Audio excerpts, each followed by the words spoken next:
listrik menjadi alat transportasi utama bagi peserta KTT G20 mulai tanggal 13 hingga 16 November 2022. Kendaraan listrik digunakan sebagai dukungan bagi penerapan teknologi berkelanjutan yang ramah lingkungan. Berikut kita simak informasi selengkapnya bersama reporter BTV Bella Evangelista dan juru kamera Haniel Revalino.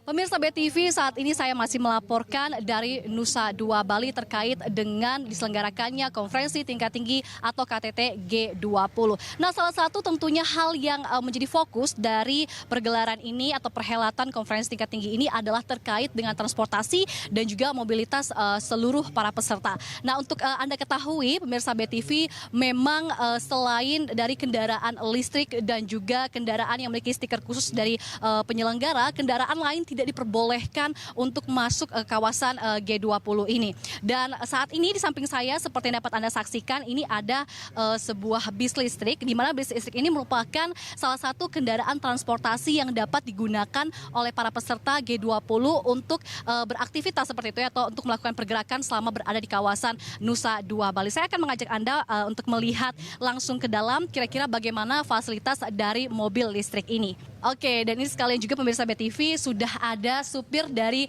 salah satu bis listrik ini. Halo Bapak, selamat siang. Siang Ibu. Oke Pak, kalau boleh tahu namanya siapa Pak? Nama saya Sutrisno. Oke Bapak Sutrisno, berarti Bapak adalah salah satu supir dari bis listrik G20 ini ya Pak? Betul sekali Bu, betul. Oke, nah mungkin bisa Bapak ceritakan sedikit nih terkait dengan pengalaman Bapak sebelumnya, mungkin dari perekrutan dulu Pak. Bagaimana perekrutan dari para supir bis listrik ini Pak?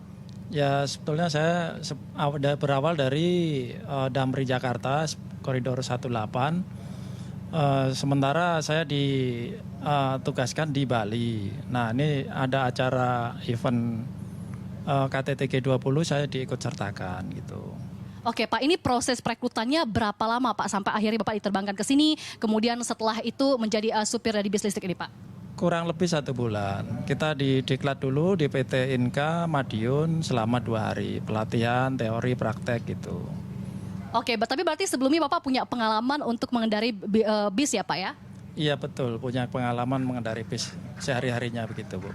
Oke, nah kira-kira bisa nggak sih Pak Sutrisno jelaskan kepada saya dan juga pemirsa BTV di rumah, kira-kira ada perbedaan khusus nggak Pak selama menggunakan bis yang konvensional atau bis biasa dengan bis listrik ini Pak? Ya yang pasti lebih nyaman pakai bus listrik ya. Salah satunya Matic, udah gitu udah nggak ada suara. Ya gitu lebih enak bis listrik. Oke, tapi kalau misalnya untuk pengendaraannya sendiri, misalnya seperti jadi lebih tidak ribut ya Pak ya kalau tidak salah. Kemudian mungkin dari handle-nya adakah perbedaan spesifik Pak? Ya perbedaannya ya paling ya nggak begitu banyak sih Pak. Tapi kita namanya supir ya sudah tahulah maksudnya untuk masalah itunya gitu. Oke, tapi kalau misalnya untuk pengisian ini nih Pak, bahan bakar listriknya sendiri di daerah Nusa Dua ini sulit nggak sih menemukannya? Sementara kita biasa ngecasnya di Pertamina dekat lampu merah Nusa Dua ada, sama di Benoa. Di Benoa itu sudah ada beberapa charging gitu, jadi nggak terlalu sulit. Dan untuk memakan waktu biasanya 1% tuh kurang lebih 2 menit gitu Pak. Oke baik, terima kasih Pak Sutrisno atas wawancaranya bersama dengan BTV. Saya boleh izin ya Pak ya untuk lihat-lihat ke dalam sedikit. Oke, nah ini pemirsa BTV adalah sedikit penampakan ya dari bis listrik yang biasanya digunakan mulai dari tanggal 13 ini sampai dengan nanti puncak acara tanggal 16 November 2022 oleh sejumlah atau lebih tepatnya oleh para peserta G20 yang hadir langsung di Nusa Dua Bali ini. Saya akan menunjukkan kepada Anda pemirsa BTV, ini bisa dilihat di sini. Nah ini untuk kapasitas dari bisnya sendiri ini ada untuk para penumpang duduk itu maksimal 19 orang dan para penumpang yang berdiri itu maksimal 5 orang. Ini di sini kursinya kita bisa hitung ya pemirsa BTV, semuanya ada 19 dan untuk pegangannya sendiri ini Anda bisa lihat di atas sini, itu ada 5. Dan tadi memang kami juga sudah mencoba untuk menaiki bis listrik ini. Dan memang di setiap pemberhentian, pemirsa BTV, itu dihitung atau dicek secara berkala. Apakah benar penumpangnya maksimal 19 orang dan yang berdiri itu 5 orang. Dan ini akan saya tunjukkan juga selain ada tempat duduk. Di sini juga ada sejumlah alat keamanan. Ini kita bisa lihat di sini ada APAR. Kemudian ini juga ada sedikit perlengkapan ya seperti oli dan lain sebagainya.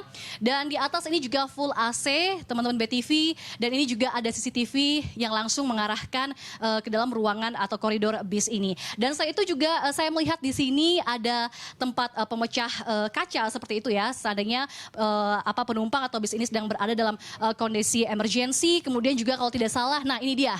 Ini ada first aid box juga yang disediakan untuk para penumpang mungkin yang membutuhkan obat-obatan seperti itu ya. Dan selain bis listrik pemirsa BTV, ada juga kendaraan untuk delegasi yang disediakan dan juga tadi kami sempat melihat ada penyediaan dari kendaraan roda 2 atau motor listrik di luar atau di sekitar kawasan Nusa Dua Bali ini. Dan kita akan keluar sendiri, saya akan menunjukkan kepada Anda penampakan dari luar bis listrik ini.